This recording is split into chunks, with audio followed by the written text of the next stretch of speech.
வணக்கம். நம்ம மல்லி சீரியல்ல என்னெல்லாம் சுவாரஸ்யமான விஷயங்கள் நடக்க போகுதுன்னு பார்க்கலாம் வாங்க.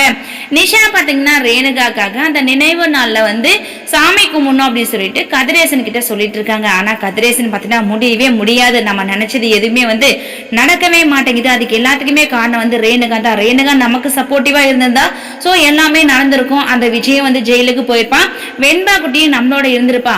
அப்படியெல்லாம் இருக்கும்போது இவளுக்கு சாமி கும்பிடணும் அப்படின்னு சொல்லிட்டு அவசியம் இல்லை அப்படின்ற மாதிரி கதிரேசன் சொல்றாங்க. ஆனா நிஷா ஐயோ அப்பா என்ன இப்படி எல்லாம் பேசுறீங்க, விஜய் மாமாவும் அந்த மல்லியும் சேர்ந்து செஞ்ச விஷயத்துக்காக எதுக்காக நீங்க அக்காவை பழி வாங்கணும்னு சொல்லிட்டு இருக்கிறீங்க?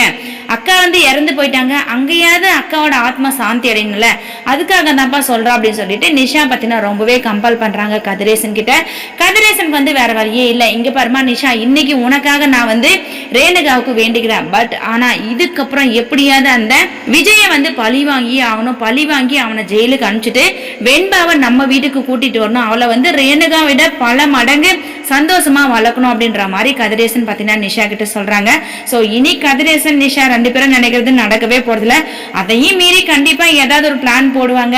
மல்லி, விஜய், வெண்பா இவங்க மூணு பேரையும் நிம்மதியா வாழ விடாம பண்றதுக்கு கூட வாய்ப்புகள் அதிகமாவே இருக்குது. இதையும் மீறி நம்ம மல்லி, விஜய் இவங்க ரெண்டு பேரும் அவங்களோட வாழ்க்கையை எப்படி ஸ்டார்ட் பண்ண போறாங்கன்னு சொல்லிட்டு வரப்போற எபிசோட்ல வெயிட் பண்ணி பார்க்கலாம். இந்த வீடியோ பிடிச்சிருந்தா மறக்காம நம்ம சேனலை சப்ஸ்கிரைப் பண்ணுங்க. தேங்க்யூ.